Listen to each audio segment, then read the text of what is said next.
Sripada singer గా తెచ్చుకున్న పేరు కంటే కాస్టింగ్ కౌచ్ పై సంచలన కామెంట్స్ చేయడంతో వచ్చిన పేరే ఎక్కువ. చిత్ర పరిశ్రమలో కాస్టింగ్ కౌచ్ పై గతంలో సంచలన వ్యాఖ్యలు చేసిన సింగర్ చిన్మయి శ్రీపాద తాజాగా హేమ కమిటీ నివేదిక పైన స్పందించారు.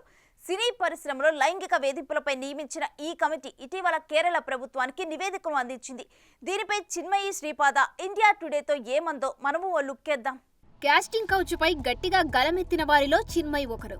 తమిళ పాటల రచయిత వైరాముత్తు నుంచి లైంగిక వేధింపులు ఎదుర్కొంటున్నానని ఓపెన్ ప్రెస్ మీట్ పెట్టి తమిళ ఇండస్ట్రీని షేక్ చేసింది. ఆ కేసులో ఇప్పటికీ తాను పోరాడుతూనే ఉన్నానని వాపోతుంది ఈ చిన్నదే. చిత్ర పరిశ్రమలో కూడా రాజకీయ నాయకులు నేరస్తులున్నారని, వీరి మధ్యన ఉన్నది డబ్బు బంధమని చేసిన వ్యాఖ్యలు అప్పట్లో వైరల్ అయ్యాయి.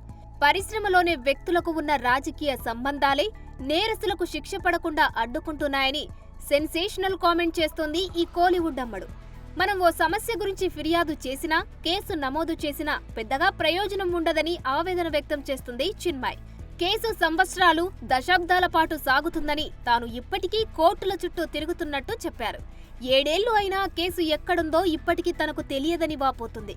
వేధింపులకు గురయ్యానని, ఇండస్ట్రీలో ఇక నన్ను పని చేయనివ్వబోమని బెదిరించారు అని చెప్పుకొచ్చింది చిన్మయి.